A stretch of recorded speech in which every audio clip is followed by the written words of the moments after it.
Welcome everyone. As my colleague and friend Natalie said, we're super excited that we are a little bit sad because it's the last one of a series of three, and now we will have to wait for these wonderful workshops until next year. So this is the third one of this.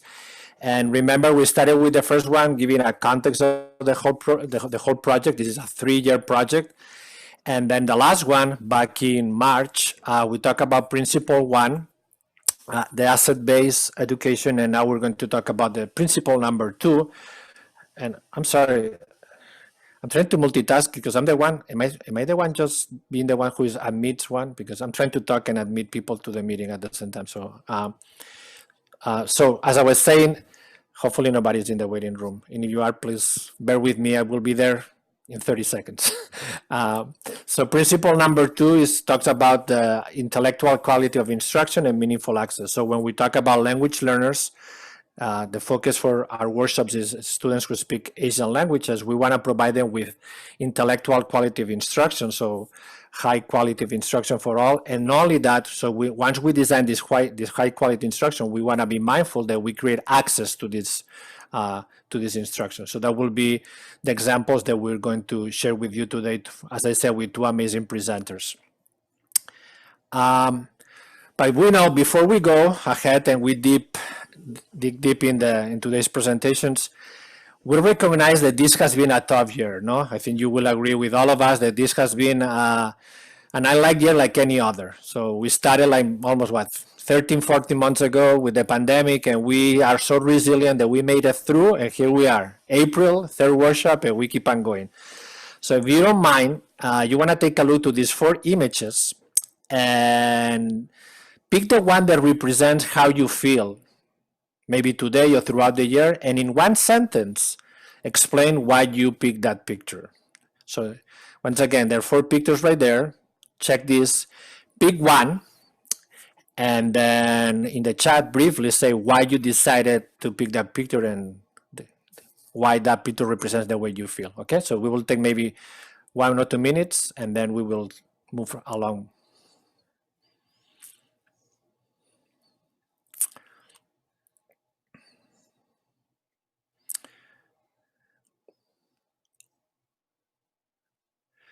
Oh, thank you. So yeah.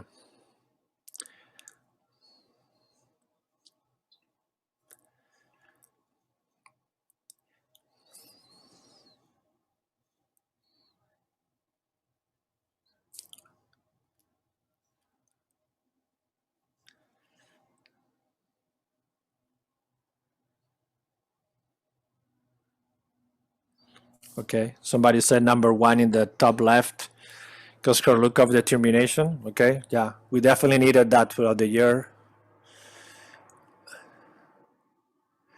Number 4, feeling distance with the surroundings. And that was my bad. I didn't number that. I thought that you were going to see, but maybe we can go top left 1, and then the man holding his legs, number 2. The one who is showing her back is number 3, and the bottom right is number 4. Okay, like it. She shows the strength, definitely.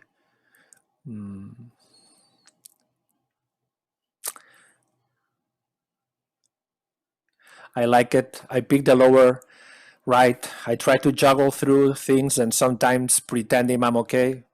I know this year we did a lot of putting this smiley face in presentations and meetings. We are fine, but we were holding it right there. Like after maybe 7 Zoom meetings, they're so wonderful, back to back to back to back, and then we're here and we're excited. Then the first image, she looks bold. I feel very bold getting through this year. Absolutely. Time to reflect, number 3. Ready to fly into summer. Yeah, we're ready to fly. Let's see what the summer brings. So number 4, because using everything I can find to make it through. Absolutely.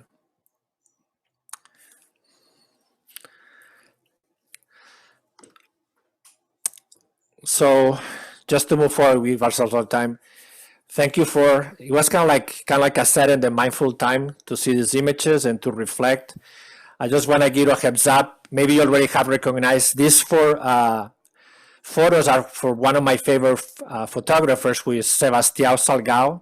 Is a Portuguese, no, Brazilian photographer, and I highly recommend his documentary, The Salt of Earth, La Sal de la Tierra, because I think it's beautiful. It's a 45-minute documentary. So, and I like really the black and white pictures, so that's why I share this. I wish I have taken those, but I didn't. So, one of these days I will get to that level of taking pictures. So, thank you. So last time when we were together, we asked you to do some homework, but instead of asking you to show your homework, to show your homework right now, we want you for you to keep in mind, if you identify an instructional practice and then that you use in your class. It can be as small as an activity and as large as a unit. And based on what you have learned and based on what you learned, what you will learn today, I think we can keep on going with that, is how you will modify this practice so that all students have access to the curriculum and develop language proficiency in both English and other languages. Remember, the principle number 2 is high quality instruction, but the key component is meaningful access. Because sometimes we design a lesson with the best wishes that is going to be amazing, but then when we implement it, we realize that we don't have enough scaffolds. We haven't really we are not using the students' assets. So just keep it there that if you have identified an activity, and as you hear the presenters today, then we can have a dialogue towards the end on how we can modify. The best practice is the one that changes every single time when we implement it. No, we design a lesson and we teach it, and then we change it, and then we change it, and then we change it, and we modify it. Because if we keep the same lesson, usually it's not going to meet the goals that we have when we started. So Natalie, if you want to go through this, or you want me to? Sure. So, in continuing with the theme that we started out at our previous webinar, for this one, we also want to focus on when we think about integrating language into our instruction. We certainly don't want to do it at the superficial level. We have been talking about integrating asset-based funds of knowledge, right? Recognizing, validating, and integrating into our practices. So, what does it look like to have intellectual quality of instruction while at the same time providing meaningful access?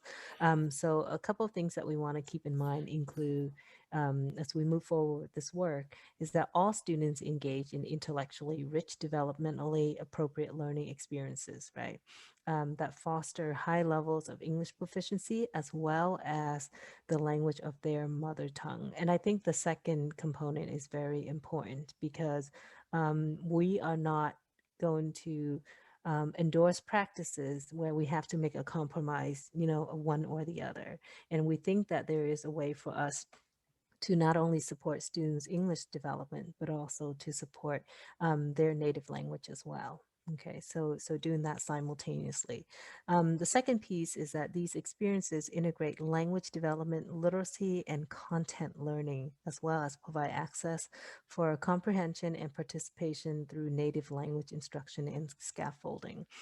So for our friends who are teaching in dual language immersion programs, right, this really speaks truth to that. The extent to which language development, literacy, and the content, right, whether it be science or math or social science, are integrated very nicely and throughout the lesson and scaffolding in such a way. For our friends who are not teaching in dual language immersion program, for those who, many of you might be monolingual, yet you do work and serve students who are multilingual, who are bilingual. So what are some ways in which we can find entry points in integrating students' linguistic knowledge into our lessons, even though the lessons may not be taught in the targeted language? Okay.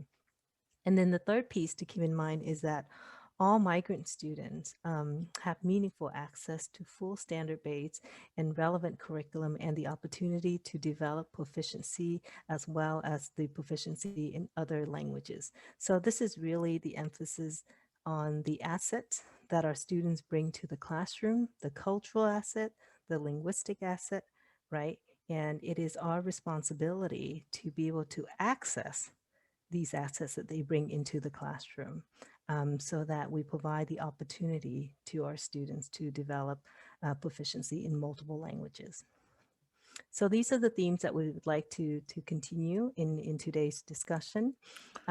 We have two wonderful presenters who will be joining us and who have graciously and kindly opened up their classroom, as we have done with the previous presenter, to share about some of their practices with you.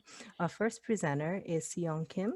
And I will let Seong introduce herself to share more about what she does in her classroom. But Seong is currently a Korean dual language immersion teacher at Anaheim Elementary School District. And she's teaching kindergarten. And by the way, Korean dual language immersion program is one of the first in Orange County here in California that offers such a program. So truly a pioneer in this area. And we are just thrilled to have Seong join us today. And please give us a warm welcome. Seong, go ahead and take it from here. Oh, thank you. Thank you, Dr. Natalie Tran and Dr. Fernando Rodriguez-Fels for inviting me to this valuable webinar series. I'm very thankful. My name is Song Kim. Let me share my presentation. And then Xiang, just let me interject a little. If it seems that we have some problems with a couple of our participants hearing what we're saying, is okay right now? I read what Ashra said and Shannon. Can you hear us now? We can hear. Okay, yeah, okay, cool, perfect. Okay, I just wanted to check that we were heard. So okay, thank you so much. Okay, I'm trying to share sound. It says I cannot share the sound. When I try to share the video, and if you guys cannot hear me, would you be able to share the video for me, Dr. Natalie Tran? Would that be possible? Okay. Yes, we can do that. All right. So can you guys hear me okay though? Yes, okay. All right, so let's start. Yes, so thank you for inviting me. My name is Song Kim. I am a kindergarten Korean dual language immersion teacher at Thomas Jefferson Elementary in Anaheim Elementary School District. It's an honor to be here. I am a dual language immersion teacher. However, whether we teach the content standards in English, Spanish, Vietnamese, or Korean, or any other languages, we are all teachers of emergent bilingual teachers. So emergent bilingual students. So, and I know that we are all here to learn more because we want to help our students, our language learners, emergent bilinguals effectively. So having that goal in mind, I truly wish some of the strategies that I use in my Korean DLI class can be helpful in your classroom. Okay. Alrighty. I believe, I am so sorry. Can I unshare my screen? Yeah, you can do that. Okay, let me see. Stop share. And then let me find. I thought I was getting ahead of myself. And I found I tried to set up my slides ready, and I just realized I was sharing the wrong screen. I apologize. I'm trying not to get nervous. Let's see. Dr. Natalie Tran, can you give me 30 seconds? Would that be okay? Okay. Yes, absolutely. Take your Yeah. time. Thank you. Thank you. Sorry about that. Thank you, Thank everyone, for for your your patience. patience. Yeah. Okay. Xiang, and if you don't have it and you want, I can be your right hand and I can go through the slides and you just tell me next. So whatever you want to do. I have it ready. So Oh, it's you okay. have it ready? Okay. Would you be able to? Yeah, I will follow your instructions. I will be your student. So just let me know and I will click. Okay, let me go ahead and I start. am so sorry, Dr. Rodriguez-Fells. I No told problem. you I have it. I have it. and okay, so Okay, let me all go. right. Perfect. Okay, so Thomas Jefferson Korean Dual Language Immersion Program. Next slide, please. So as Dr. Natalie Tran mentioned about our program, our KDLI program is first school to open a Korean DLI in Orange County. And we started the program 2 years ago. So now we have 2 cohorts, kindergarten in first and first grade. Next slide, please. Thank you. In our program, we do 80-20 80-20 language model, meaning 80% of the time of the day, students are taught the content standards in Korean, and 20% of the day in English. And more than 50% of students are non-Korean heritage students, and more than 50% of Korean heritage students are learning Korean for the first time. Next slide, please. Dr. Rodriguez-Fells, would it be okay if I do this? It means next slide. Would this be okay? Or thumbs up? Yeah, okay. And understanding our students' background is important because according to the Foreign Service Institute, Korean language is in the category 4 languages, requiring 2,200 class hours to be fluent, to be proficient in language. And many native English-speaking students find Korean difficult because of difference in sentence structure, syntax, and verb conjugations. With different alphabet system, we have Korean alphabet letters, and many advanced written Korean words generated from Chinese characters as well.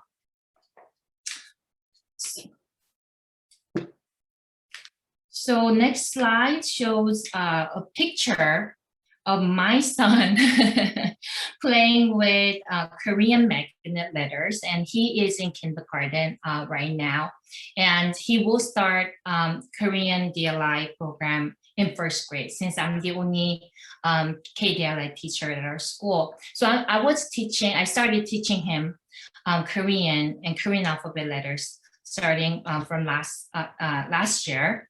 And my son did not make Korean words as I intended and as I instructed him to. But I saw something very interesting that I did not see as a native Korean speaker. So teachers here, especially those teachers who see Korean letters for the first time today, would you be able to share what you see in the picture? In the chat box, please, briefly. I will give you guys about 20 seconds. What do you see? Because for me, I see Korean letters. I see letters that make g sound and p sound and h sound. And I see vowels ah. And I see the final consonant ing, they make sound. But my son saw something very different. What do you guys notice? Color coded, okay. And 0, O's and lines, Roman numerals. Okay. A-E-I-O-U. Very good. O-U-L-K. And remember, these are Korean letters, no English letters here. Thank you. Thank you, teachers who shared what do you see. I really appreciate that. So exactly. So my son saw something completely different than me. I saw Korean letters. I saw letters that make Korean sounds, but he saw English vowels, A-E-I-O-U. So A originally it's B, that makes B sound. And E letter that he made E is T that makes T sound. And I is vowel that makes E sound. And O on the bottom is meme that makes M sound. And the U letter on the bottom is a Korean letter that makes D sound. So my son saw these letters in different perspective. And to him, it was very geometrical, and he saw squares, and he was able to make square and the circle in the middle.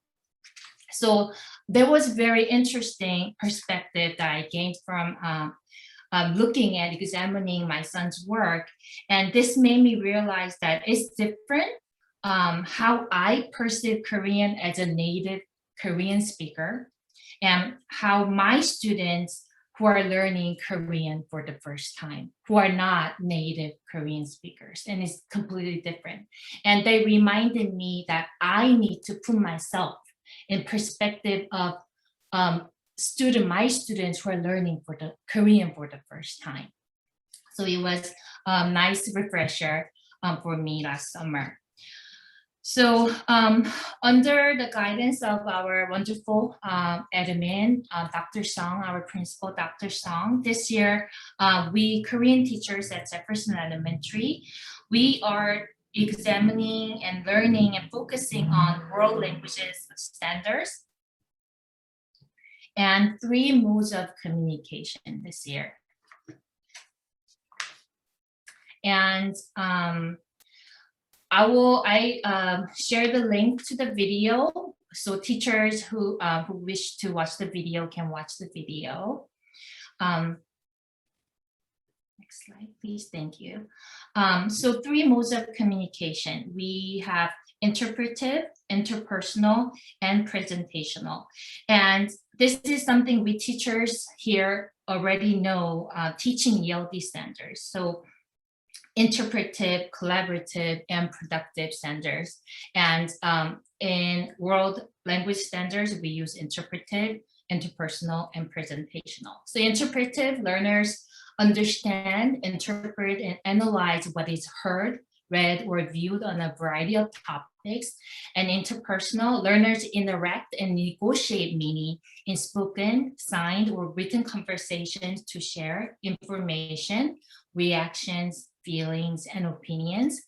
Presentational skill learners present information, concepts, and ideas to inform, explain, persuade, narrate on a variety of topics using appropriate media and adapting to various audiences of listeners, readers, and viewers.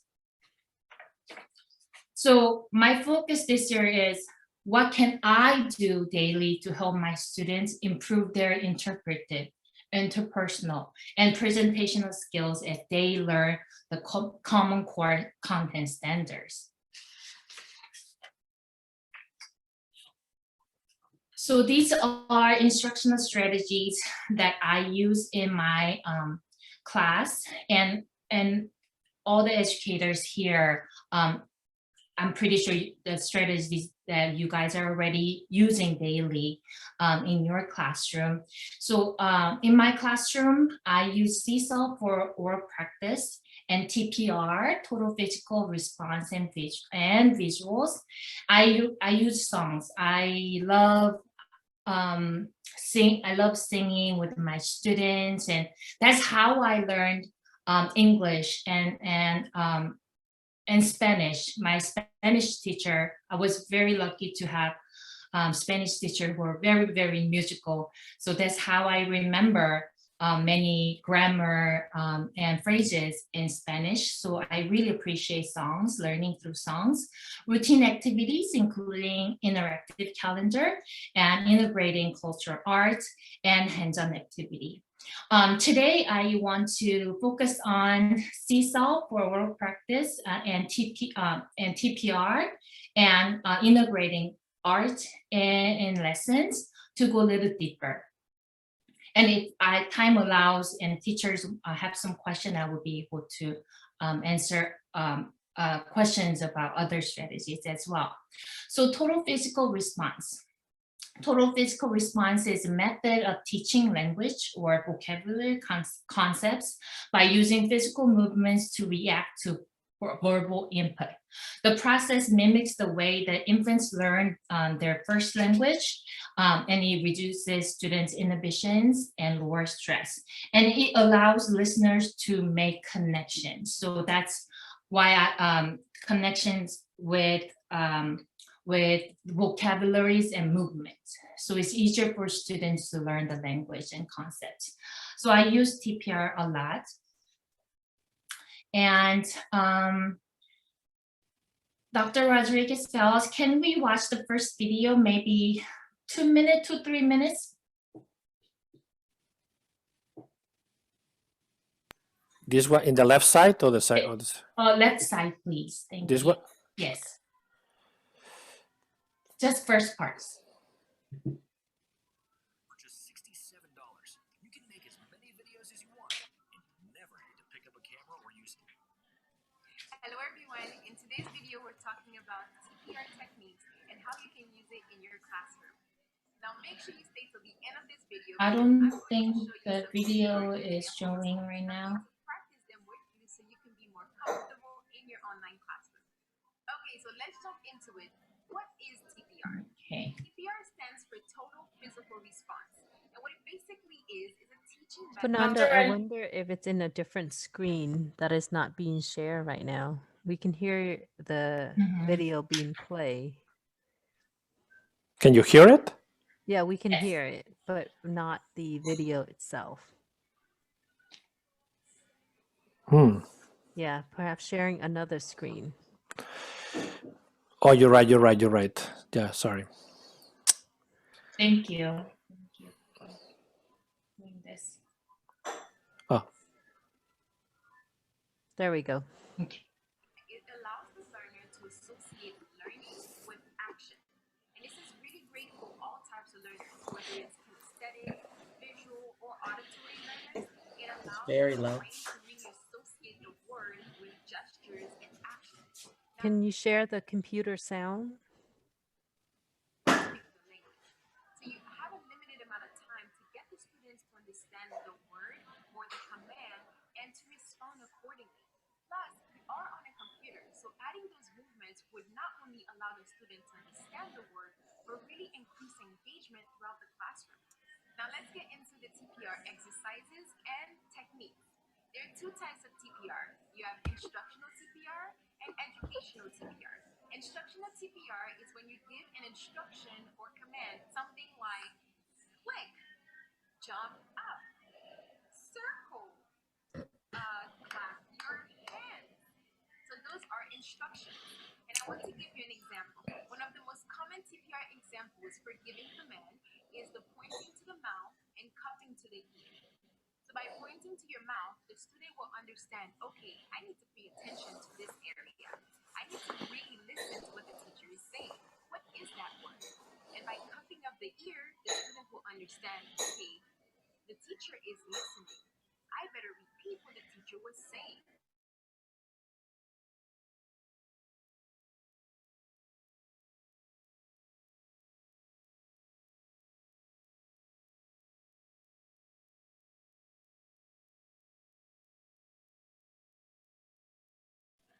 I don't know about Fernando, anybody can else. you I also share couldn't hear the the first volume? video. Yeah, the volume is very low. I think we need. Fernando, is it okay to share the volume as well? While keeping it People often ask us, why are you calling my water? And I get it.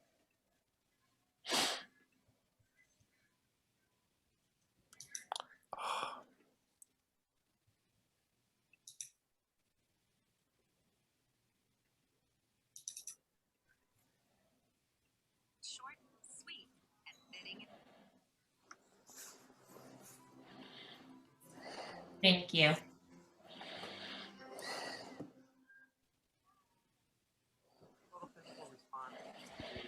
Fernando, can you hear me okay?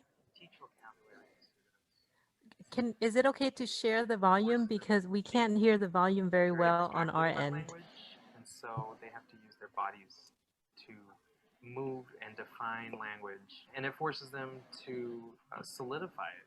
I hear a little better. Let's read the definition. It's always important to start with a simple student-friendly definition. After you have that, they need to come up with a physical movement that they create themselves. How can we make our bodies show this definition? To make something pretty, how can we use our body?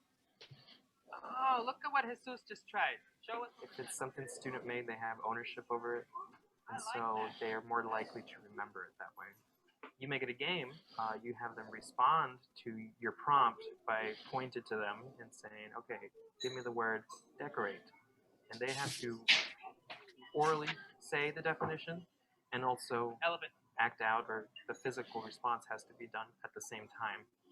It's great because with enough consistency, you can have some of these groups learning 60, 70 words in a year.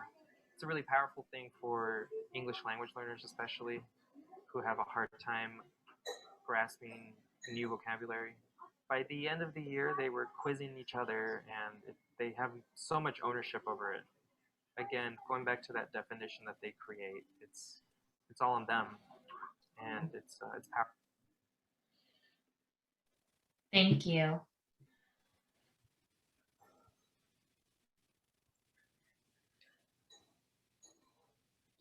Okay, next slide, please. So the biggest difference between last year and this year would be using Seesaw and TPR for oral practice. So the first video that I'm about to share is myself, my recording, teaching a sentence about Parents' Day. So we were learning about holidays in Korea, and we compared the difference between Korean Parents' Day versus Mother's Day and Father's Day here in US. And after a week-long unit, before our writing assignments, we practiced saying the sentence orally, and I had a discussion with students, and they contributed when we were making movements. So the sentence was May 5th.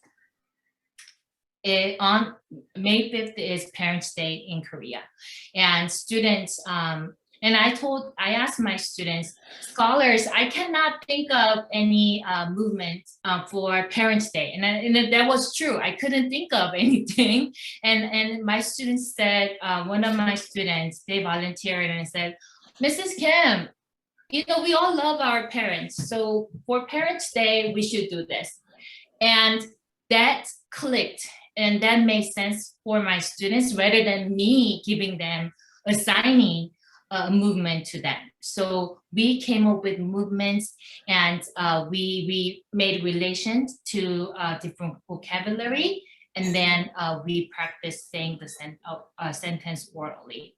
So Dr. Rodriguez-Bells, would you be able to play the first video? Yes, can you click on it?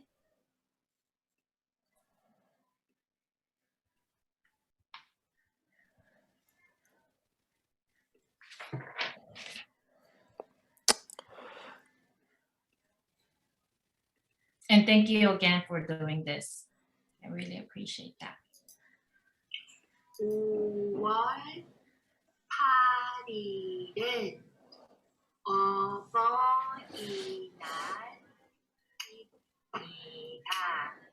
한 번 더. 5월 8일은 어버이날입니다.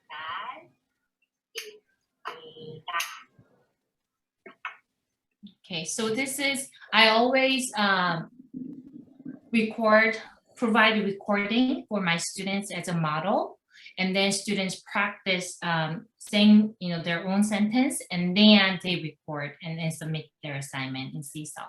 So the second video is my students' example, my students' recording and about Lunar New Year, that on Lunar New Year in Korea, the question was, what do we do? How do we celebrate Lunar New Year in Korea?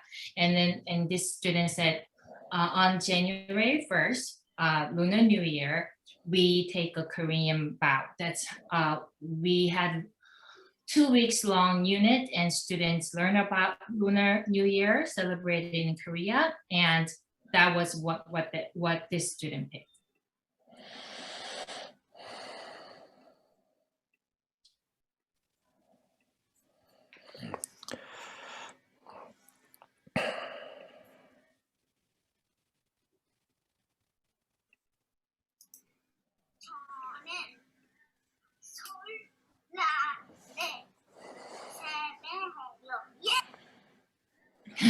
And I could feel the excitement and that he really cared about practicing the world language. And it was really cute to see his baby brother looking at his older brother learning the language as well. So that was a second example. And third example, Dr. Rodriguez-Velez will skip the video, is my student saying that introducing herself in Korean. And we every day when we met virtually in Teams, after our greeting, I asked my students, "Oh, what is your name? And what is your name?" And that became very natural for them to start the day introducing themselves. And then gradually I added more sentence. Tell me about your age. And this month we're adding what they like to eat, that their favorite food. And in May, students will be able to share what they want to be when they grow up. So by the end of the year, my students will be able to start introducing themselves, saying hello, and sharing their name, age, their favorite food, and what they want to grow up, what they want to be when they grow up, and saying thank you, ending with thank you. And this student did a wonderful job. She came to the program. When she joined the program, she wasn't able to really. She had fear, I would say, saying anything in Korean, but now she feels very comfortable using Seesaw and getting clues using TPR. So I'm very happy with her progress. Okay, Dr. Rodriguez-Velez, can we skip the slides? So this is interactive writing and manipulatives and hands-on activities that I've been using, and Korean art. So the second strategy that I want to share with wonderful educators here today is integrating arts, and something that we all do. We are all doing in our daily practices. And actually, I did not intend to really go deeper on art, but Dr. Natalie Tran, you really inspired me.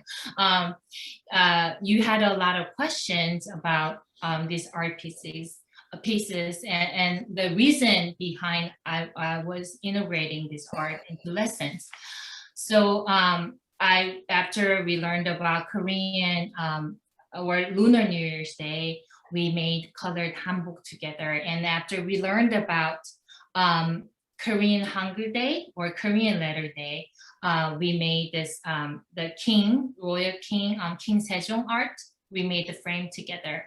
And after learning about Korean Independence Day, we colored and we made Korean flag, and we made Korean flag fan together. After learning about seasons in Korea, we did water paint together, and we made kenari, yellow flower in Korea. That's very prevalent during springtime in Korea. And next slide, please. The reason that I integrate art into history and science and language and culture lessons, it's because students, they have high interest in art. And in kindergarten, in my 7-8 teaching in kindergarten, I haven't yet to see any students who get discouraged doing art, and they all love to contribute and show their creativity doing art in every form. So students have high interest in art, and students get to make their own art, and it becomes personal. Their product it becomes personal, and it shows uniqueness. And students get to remember and retain information and language better. And that's the main reason that I integrate and use art. Because usually at the end of the unit, it sums everything, and students, they get to retain the information, and it becomes clear for them. And also, it improves students' ability to assess their learning as well. So to end my presentation, we have about 2 minutes, I believe. I want to do an origami activity with teachers here. So Dr. Nelly Tran, did teachers get a message that it would be wonderful if they bring a paper? So I believe, I apologized. You That's- may not have received the message to bring a piece of paper for today's session. So if you want to maybe take a minute or two to get up and to retrieve a piece of paper, just a regular piece of paper would be fine. All right. Thank So you. usually I use origami paper, and since we don't have that, we can get a copy paper and make a triangle, fold it in half to shape a triangle.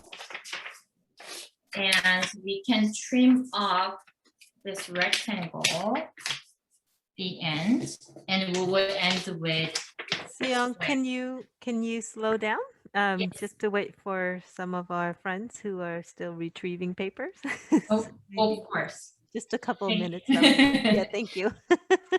And please let me know if I'm going over the time. Thank you.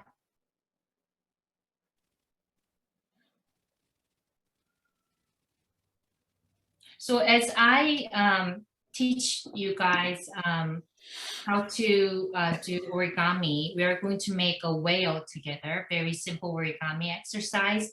I will teach in Korean to have you guys get a glimpse of instruction in my classroom and see what kind of TPR and strategies I'm using to teach this activity. And this activity wasn't a lesson. It was actually a reward that students learned. So during our distance learning, students earned 20 marbles virtually, and they had the option of doing origami activity and have movie party after school. So every time students earn 20 marbles, I invited them to join after school and after their lunch and my office hours. And we either did this type of activity or we watched the movie together. And that really brought us and put us in a community different than just class setting as well. So, but even it was after school activity, students were still able to learn Korean vocabs, and they learned a bit of culture doing this activity as well. So learning happened even after school.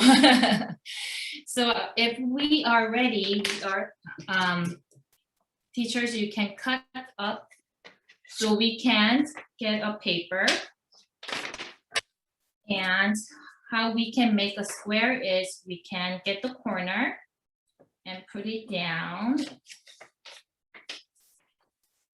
And you will see that we're forming a triangle, and you will see this extra square hanging, and we are going to cut this part.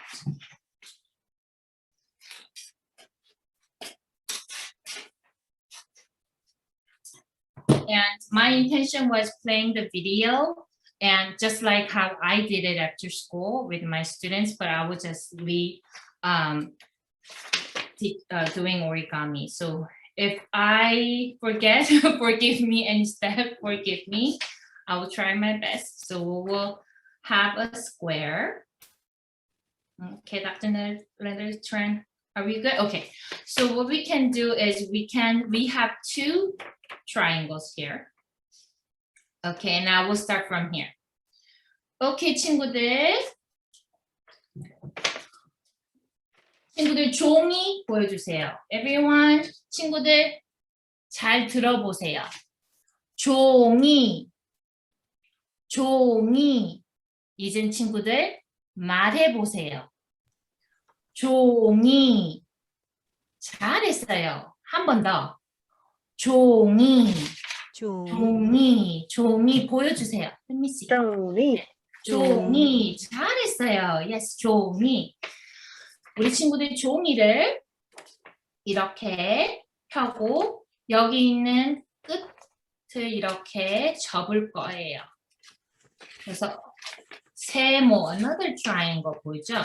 세모. 이렇게 접을 거예요. 그래서 종이 이렇게 포딩을 접기라고 해요. 친구들 잘 들어보세요. 접기. 한 번 더. 접기. 잘했어요. 종이. 접기.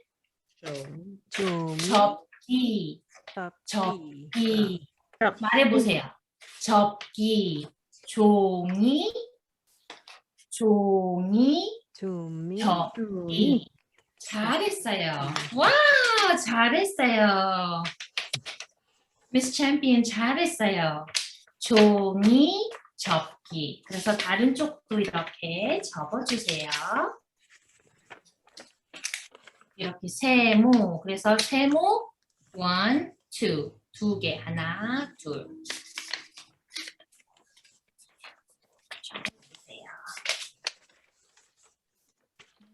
네, thumbs up. 친구들 다 한 사람 thumbs up. 잘했어요. 그 다음에 접기. One more time. 종이를 접기. One more time. 접어주세요. 접기. 오, 벌써 whale 모양이 나왔죠? 고래 모양이 나왔어요. 그리고 우리 친구들 여기 위에 있는 뾰족한 뾰족한 부분을 이렇게 접어주세요. 이렇게 그리고 other side 다른 쪽도 접어주세요. 이렇게. 네, 잘했어요. 잘했어요. 오케이. 그 다음에 우리 친구들 여기 앞에 부분도 이렇게 접어주세요. 이렇게 펴서 앞에 부분도 이렇게 터킹 접어서 넣어주세요. 이렇게. 그래서 고래 머리가 됐어요. 머리, 종이, 접기. 그 다음에 여기 테일, 여기 끝에 부분을 이렇게 친구들 끝에 부분을 이렇게 위로 이렇게 적어주세요. 그러면 우리 친구들 고래, 왜요, 고래를 만들었어요. 와, 친구들. 너무 잘했어요. 닥터 트렌 잘했어요. 최고 잘했어요. 예. 종이, 종이, 접기. 접기. 접기. 종이, 접기. 잘했어요, 친구들. 최고. 너무 잘했어요, 친구들. 감사합니다. Okay, so I hope you got to have a glimpse of what's happening in my classroom daily. And thank you again for joining me today. And thank you for your time. And Dr. Natalie Tran and Dr. Fernando Rodriguez, thank you for inviting me again. Any teachers who have questions about our program or any strategies that I share where I didn't get to share, please feel free to reach out to me or reach out to Dr. Tran so I can help you and assist you as a fellow educator in any form. So thank you. Thank you. Thank you so much, Sion. Really appreciate your sharing and opening up your classroom and learning more about your practices as well as, you know, the time spent in sharing your expertise. I also want to recognize that in the room, we also have Dr. Sandra Song, who is also the principal of Jefferson Elementary School and who provided leadership and spearheaded in establishing the first Korean dual language immersion program in Orange County. So thank you for being here and for your support. Next, we have Mr. David Kim, and David is the world language teacher for Korean at Anaheim Union High School District, and a really wonderful colleague. And thank you, David, for being here and sharing your practice and your support. Go ahead and I'll go ahead and pass the baton over to you, David, anytime you're ready. Okay, yes, go ahead. And then maybe would you able to move the slide? Yeah, okay. So I'm so glad to see all of you. My virtual background is a mugunha, which is a rose of Sharon. It's a Korean national flower. And then Dr. Natalie Tran and Dr. Rodriguez, thank you so much for this wonderful opportunity to present and then share some of the things that I do. Hopefully that will benefit others. And then thank you for all the esteemed colleagues and guests who are here. My fellow from the Miss Kim and then Dr. Sandra Song that I recognize over there. I teach at Oxford Academy, and then it's one of the top public high school in the USA. And then the student that I teach, the particular class is 70% non-Korean heritage, about 30% Korean heritage student. A little bit of background of me. Before I taught Korean, I was a mathematics teacher. But then I used to be a TV broadcaster for Korean TV, and I did act for Korean TV, and I do taekwondo, and then so I did all kinds of things. So in the when you teach language, you kind of do variety of the thing. I teach my student taekwondo, even how to cook the Korean food. I do K-pop dance with them, all kinds of things, just like emulate as much as possible. But today I want to focus more on the literacy part. So next slide, please.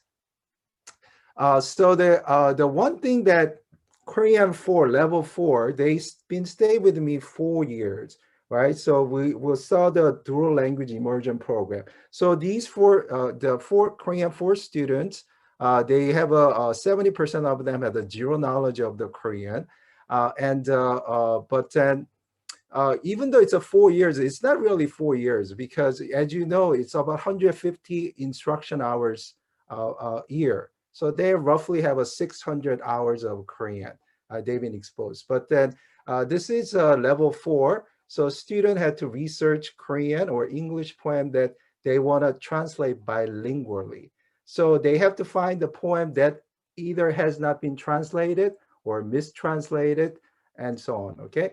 On the Zoom, so the first, and then they're gonna send me what they're gonna do, translation begin. And the other thing was a big part of the project. Nowadays, many students use a translator app. One of my Spanish colleagues said, well, I was just grading, but they were using the Google Translator. I can tell it, right? And it's like I had to make a choice. Do I, make them not to use it, or you assist, use it? That's, I think, the big debate. But then I want to teach them, like, if somebody else bring you a Korean translation, I want, if they're level 4 student who are about to earn CLA biliteracy, they have to know this translation is correct or incorrect. Just like a doctor can see the x-rays and then, MRI, oh, this patient has a cancer, or this patient is benign, they have to able to analyze if that's a good translation or bad translation. And then not only that, they have to do actual translation themselves. So they have a drop, and then also it need to review by the peers, and then go through the final edit, and then reflection, class presentation. And then there are some cases, the most of the students, I don't have to make any suggestion. They do it well, but there are a few students, I have to like correct their grammars or sentences. But then, okay, next slide, please. So it's just basically what exactly I said. Okay, so research Korean poem or song, school appropriate, keyword, 시 or 노래 가사. When you type the words in the Google, it's gonna come all the Korean poem. Translate and English edit necessarily for the better understanding. And then that the key thing is they have to find the poem that has not been translated. So that's but if there was a translation, they have to retranslate it, because okay. So next slide, please. So this is the 서시, which is by the Yoon Dong-ju. Okay, so this is a very famous Korean poem. 죽는 날까지 하늘을 우러러 한 점 부끄럼 없이기를, 잎새에 이는 바람에도 나는 괴로워했다.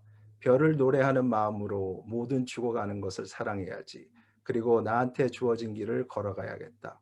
오늘 밤에도 별이 바람에 스치운다. In English part, okay. Yoon Dong-ju, by the way, is the very famous Korean poet. He written this poem during the Japanese colonization, and he died in the prison. So this poem talks about, kind of like everybody have a very different interpretation. Let me read the translation. And then I saw the translation, I fixed the little words here and there. So let me have no shame under the heaven till I die. Even the winds among the foliage pained my heart. With a heart that sing of the star, I will love all dying things. And I must face the past that has been allotted to me. Tonight also winds sweep over the star. So when people see this poem, they go, wow, that's a despair. Wow, that may be a guilt. Oh, there may be a hope. There may be a determination. They come up with all kinds of interpretation. But when you know Dr. Tran and Dr. Rodriguez mentioned about this, when you read the poem, sometimes when you know the author, what kind of background they went through, what kind of age, the time they went through, you kind of have a better understanding, it's like about what he's trying to say. So the next slide, please. So the portfolio, this is a portfolio. So you're gonna see the student's portfolio. I have a lot of good portfolio, and then I select a few from the non-heritage students. So first slide is gonna be original literature, either Korean or English. The second, they're gonna put that, they're gonna make they're gonna put exactly original literature to the Google, or Papago is a Korean translation app with AI, built-in artificial intelligence system, because the Korean grammar is a little bit different.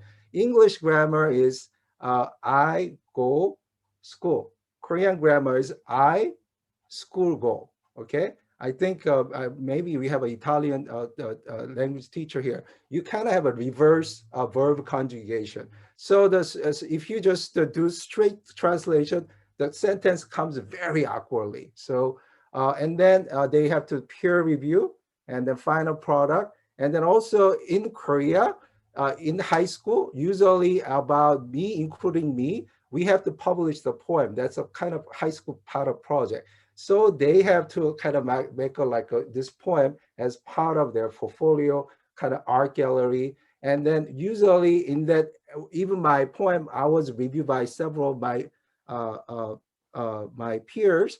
And then you have a comment in the back, it's like, so it's called the author's reflection forward about this project. And then, they can make it artistic. And then slide 5 is about reflection. And then I just made a kind of simple rubric here. And the next slide, please. So the first one is a class activity. And then they go through I sleep, okay? When you put this in the translator, 난자. If you read it fast, it sounds for Korean is exhale. Like 난자, what? 나는 자. Okay? So I just kind of want to show them some activities. And then there are a couple of things that actually students find out. We sing like an Easter song, it's like 살아계신 주 나의 참된 소망 걱정 근심 전혀 없네 사랑의 주 내 갈 길 인도하니 내 모든 삶의 기쁨 늘 충만하리. This is a God and his son, they call him Jesus. And then when the student they analyze this thing, oh wait a second, in Korean lyrics they don't have a healing and love.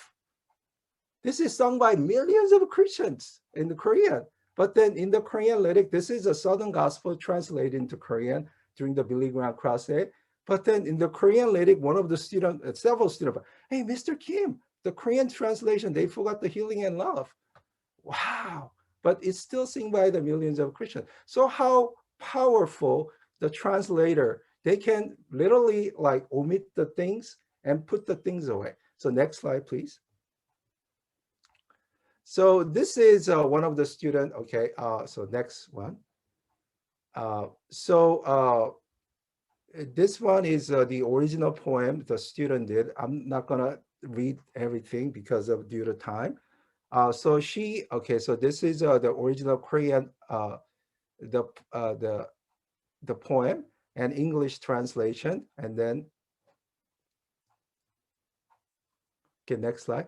What she did is she made an English translation. She put it back in the Google translation again and see how her English compared to the original Korean text. And then, okay, and then those are the highlight ones are kind of like questionable one. The next slide, please. And then she also heard things, and then also she was things that reviewed by the peer review. Next slide, please. And then before the slide. So after that, she made a final revision. And then this is about her reflection. Next slide. Okay. So in the beginning, I had a difficulty with the determining correct English translation for my first stanza, although first sentence and last sentence sounds a bit repetitive using the words. So basically, she talked about, what she has to go through. The next one. This is RJ Buffalo Bill by E.E. Cummings. Okay. I personally don't know this poem, but this student select this poem. Next slide. And then she kind of tested with the Google Translator, Papago Translator, and then see how the different translation, it's the same context, but then you have a different errors. And then she had to go through, right? When you get a look at it, the like a 1, 2, 3, 4, 6 line, 하나, 둘, 셋, 넷, 다섯, 1, 2, 3, 4, 5. And then, but then when you look at this translation, 비둘기 덕 34마리, 34. How in the 34 came versus 1, 2, 3, 4, 5? It's a completely different, right? So she had to make a decision. Okay, next slide, please. And then so she and then but then she sent the review to her friends. These are the reviews she made together. And next one. And then so this is her final product. Okay. 버플러 빌 없어져서 버린 누가 은빛 물을 타다 종마 그리고 하나 둘 셋 넷 다섯 비둘기 예수 그는 잘생긴 남자였다. 그리고 내가 알고 싶은 것은 당신의 푸른 눈 소년 어떻게 좋아합니까? Mr. 주급. I'm sure that everybody can, when the Korean scholar, they can fix this thing. But then for level 4 high school student, have about 600 hours instruction in Korea. That's pretty good. And then on the next slide. So, and then, but somehow this one, Google Translation was more accurate than Papago. Every translation different. Sometimes, so the next slide, please. Okay, the before. So that's kind of thing is that, the translation app, the translator can make huge difference. Recently I had a chance to teach at like a Japanese church, like a worship service, and then I had to teach in English, and then there was a translator called the Oda Sensei, the Pastor Oda, and then I said something, everybody was clapping and everything, but when I look at things, I didn't do much well, but then he made it more better than what I do. So sometimes translator can either blossom the poems or destroy the poem, or a translator can omit the certain things. It has a lot of power in terms of that. But then what I want to do is lastly I want to make sure to teach my students, they can see this is a good translation versus this is a bad translation, and then how you can fix it, and then one thing I'm like glad that, thank God that, most of students are able to do that. So that's kind of my presentation. Thank you. 감사합니다. Thank you so much, David. So we now have, Fernanda, do we have time for a couple of questions from our participants, and then we move on to the next activity? Okay, perfect. So we have a couple of minutes or so. If you would like to pose some questions or a comment for both Song and David at this time, let's do that before we transition into the next activity.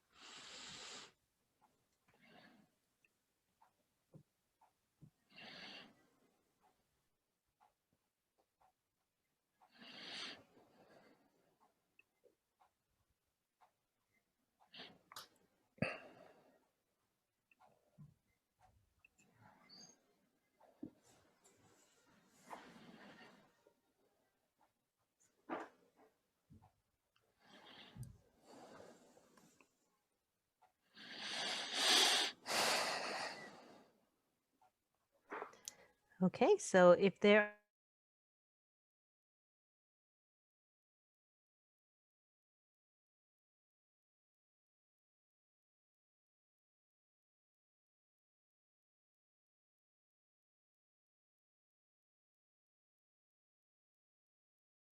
thoughtfulness that you put and how strategic and intentional they are. So now we're going to push you all to translate a poem in a language other than English, so that rather you have it in English.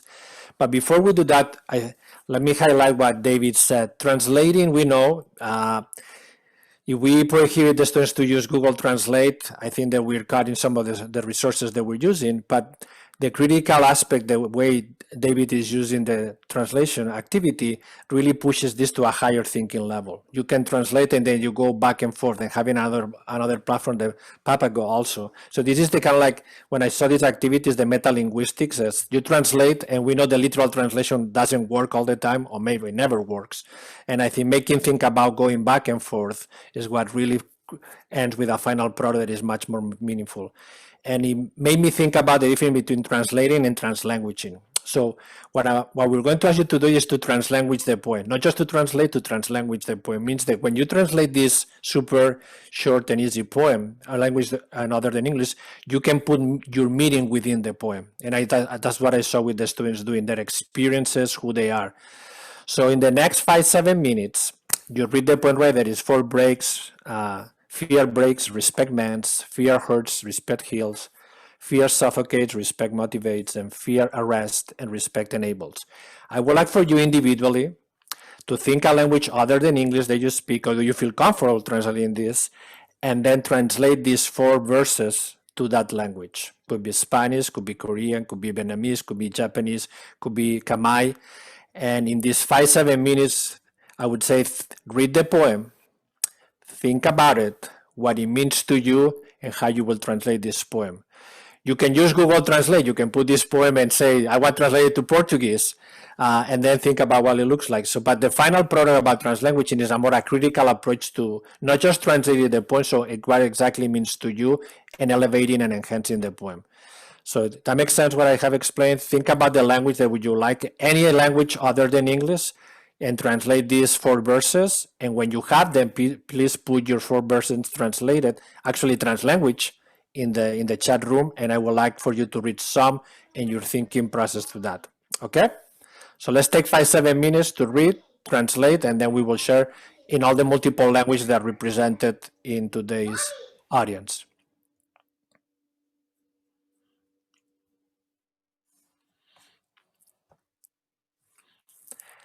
I had And mine. Fernando, Oh, go ahead. for our monolingual friends, do we want to adjust the poem, or do you want to go ahead and translate into using a different language as well? I would challenge that all of us here are plurilingual at some level, no? Because we learn a language at some point in life. So for those who you don't feel comfortable translate it on your own, I will cut and paste this to Google Translate and see to the language that you feel more comfortable. Because I bet all of us have taken a language in high school. We're being exposed. So I'm pushing you a little bit to the zone of no comfort.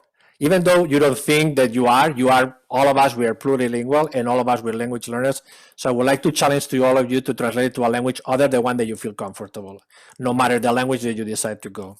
But if you don't, you want to do it that way, what Natalie said is another. So how you will elevate this poem with your experiences or adapt this poem. But let's give it a try. Let's give it a try.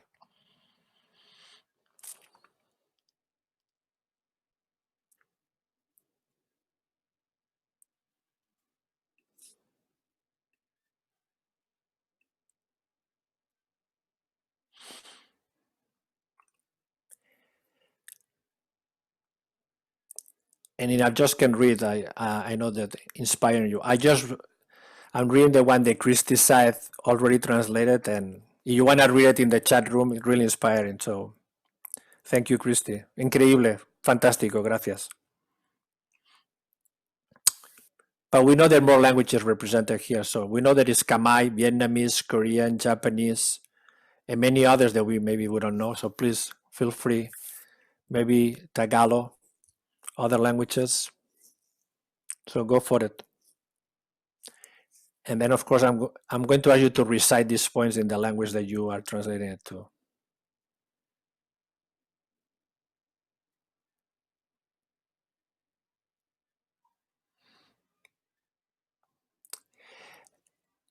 And if you don't mind, because I would like to know that I know all the languages, but I don't.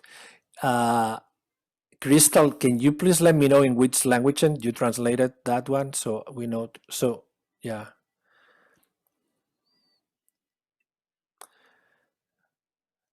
That was powerful. Crystal Hamilton, can you please enter in the chat the language that is that? I did. Okay, thank you. It's Swahili. Thank you so much. Thank you so much.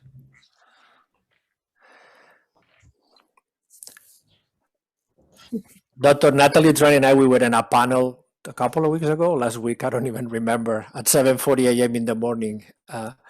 And one of our co-presenters is a multilingual in Swahili, and another co-presenter was a French Creole. So it's not French, but French Creole. So thank you all.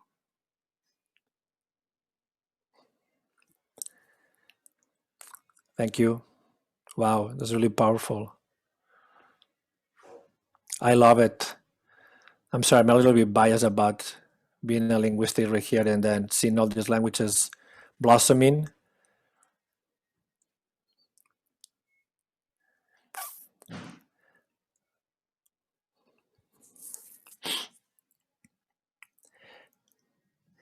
And by the way, it's not about right and wrong.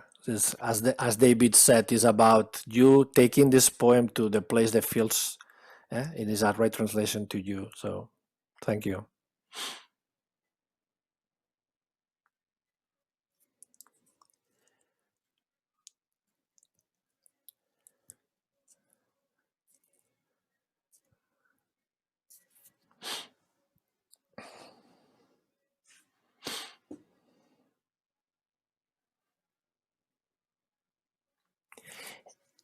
And even though you have seen in the language that maybe you have selected, please feel free, because each one of us have a different translation. Even so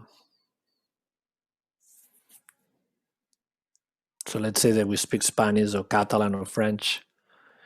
Okay, I can see Italian. So be ready to read it.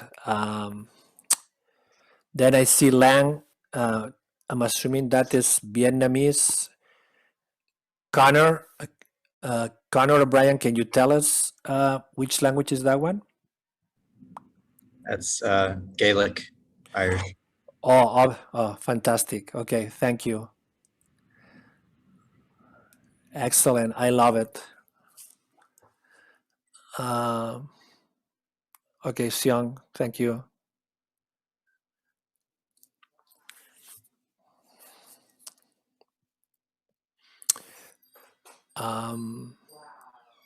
Sophia, can you, I'm sorry, I'm learning and I love it. Can you, Sophia, what language is the one that you translated to, Sophia? I hope I'm pronouncing your, Sophia. Kamai. Kamai, okay, thank you.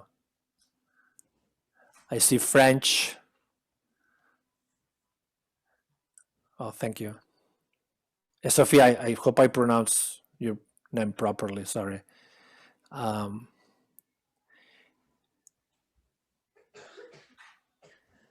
So we will give 2 or 3 more minutes, and then I'm going to ask, I'm sorry, I'm so tempted to read it in all the languages, because I think we can make even like make this panel, all this, that it's the ones that keep on going with that.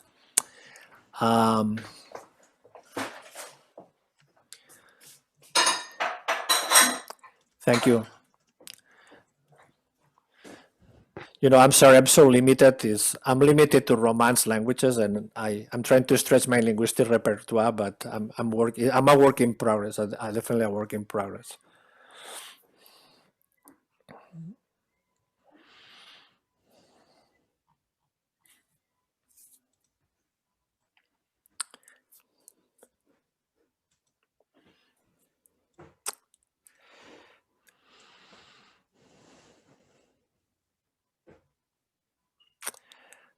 Okay.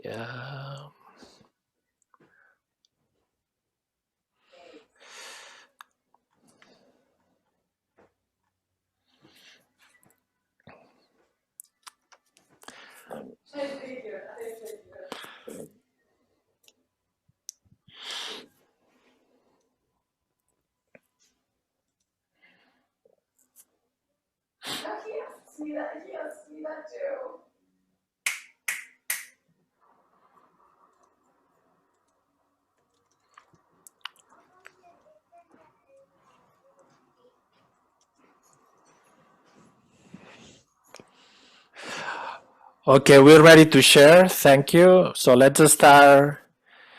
I will go from the bottom up. Molly, if you don't mind reading yours, I believe is Italian, so please go ahead. Okay. La parola si spese, il rispetto ripara. La parola fa male, il rispetto carisce. La parola sovacca, il rispetto motiva. La parola impone, il rispetto consente. Lovely. Thank you so much, Molly. Thank you so much. Okay, let me see the next one that I have right here. Miss Rios, can you please read yours? Yes. Oh, I have to. Okay. No, ¿dónde se quedó? El miedo duele, el respeto alivia, el miedo sofoca, el respeto te motiva, el miedo te detiene, el respeto te libera. Thank you. Muchas gracias, Miss Rios. Muchas gracias. De nada. La siguiente creo que es, okay, here it goes. Bang Lang, can you please read it in French?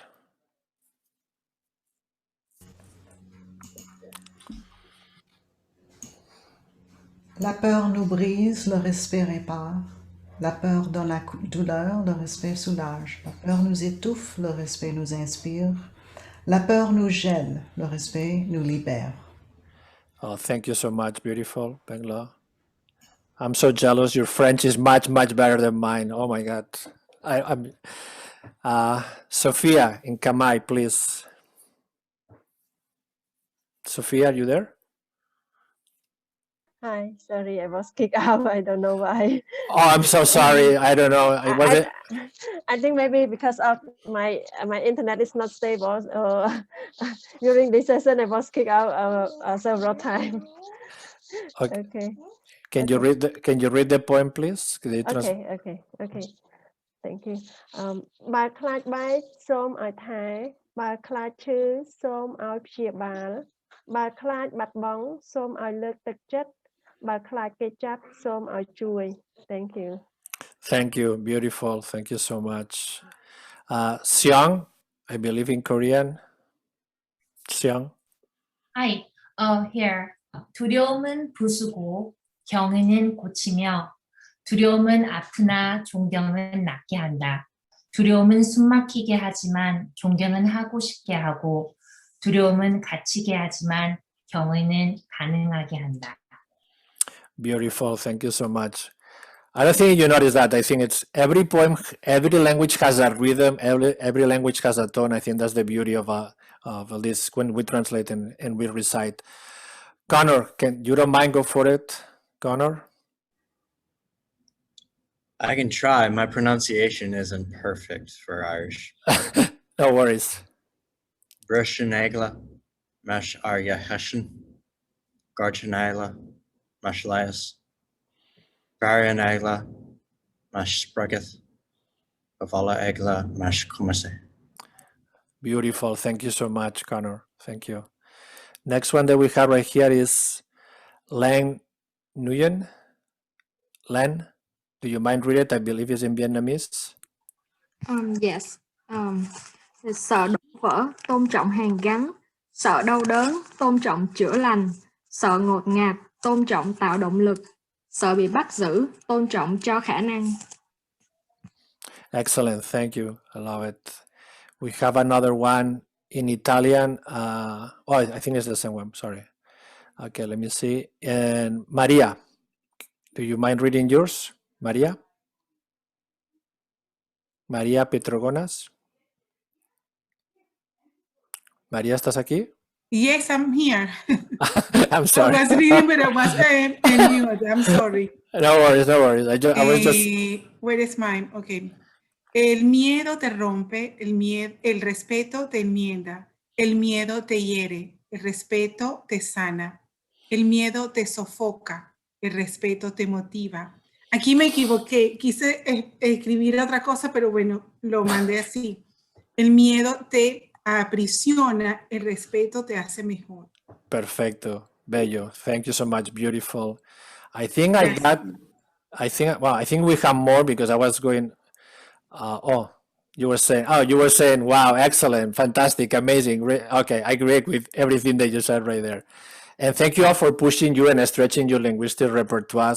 Once again, I think the poetry, what I love about poetry, and we realize in many of the programs that we design, is because you feel free using language. You can language and there's no rules about right, wrong, you can do it. So thank you so much for really stretching and going to the next. So let me see if I can, sorry. Natalie, you want to take it from here, please? Can you see Thank it? you so much. What a beautiful way to end our the last webinar in our series, at least for the spring, until we see you again in the fall. So really want to take on behalf of our team as well as our partners from Californians Together. Thank you for being part of this wonderful journey. Thank you for being open. Thank you for being vulnerable. Thank you for being authentic, right? And thank you for learning this together. So again, this is the last workshop in the first year, and we hope that you will be able to continue to join us in the next part of our journey, which will start again in the fall and then another one in the spring. So this is part 1 of 3 institutes. This is our first institute. We have 2 more installed for you. And so we will gather sometime in the fall Please stay tuned for more information, and also to help us. We are always constantly growing and wanting to do more and do better. If you can take a minute or two, and I have shared the survey link in the chat there. If you could please, okay, needs permission, I will make that modification to give us some feedback so to help us better improve the things that we do here. And I will go ahead and correct that. Thank you for that feedback, Sophia. For some reason, you're not able to respond. Let me make that restriction, take that off. Okay, can you try that again? That should work for everybody now. Please let me know if it's not working. Yes? Thumbs up, thumbs down? Okay. Thank you. And so we want to, what would be useful is, to hear more about your thoughts, your feedback, what's most useful for those of you who participated in all 3 webinars at this time, what was least useful for you, and, perhaps identify, what is the one thing that you have learned as a result of your engagement in our webinar series, and any other topics that you would like to see in the future. We're very open to feedback. Fernando, anything that you would add? Banglang, anything that you would add? Personally, as Dr. Tran said, I want to thank you all for being with us, for those who were in number 1, number 2, number 3, or either you were in number 1, number 2, or number 1, 2, or 3. I personally really enjoyed the experience meeting these Thursdays and learning from you all and being vulnerable and stretching. We are all language learners. We all bring assets as educators, as students, and I think that's the goal. That we have the principles of the ELA-ELD roadmap and how we're going to really show our students that we want to stretch the linguistic repertoire with them. So we're asking them to stretch, as Xiang show students doing this, I call it TikTok videos because they were so cute, showing and then using TPR and using the language, not just using the language, enacting the language as well, because that's so powerful, and the activities and using the arts in a meaningful way. And David also taking an exercise that may look simple, but is so complex in terms of translating a poem and going back and forth and adding these pieces of high thinking skills. So we look forward to add more practices and to share, because we know that we have an arsenal of amazing educators here, so are ready to share. So you will be next, so be ready to share all the wonderful things that you're doing in your school districts. And there was a comment in the chat whether the PowerPoint will be shared, and so Banglang will be able to get out the PowerPoint to all of you here. Yes, the PowerPoint will be sent to you.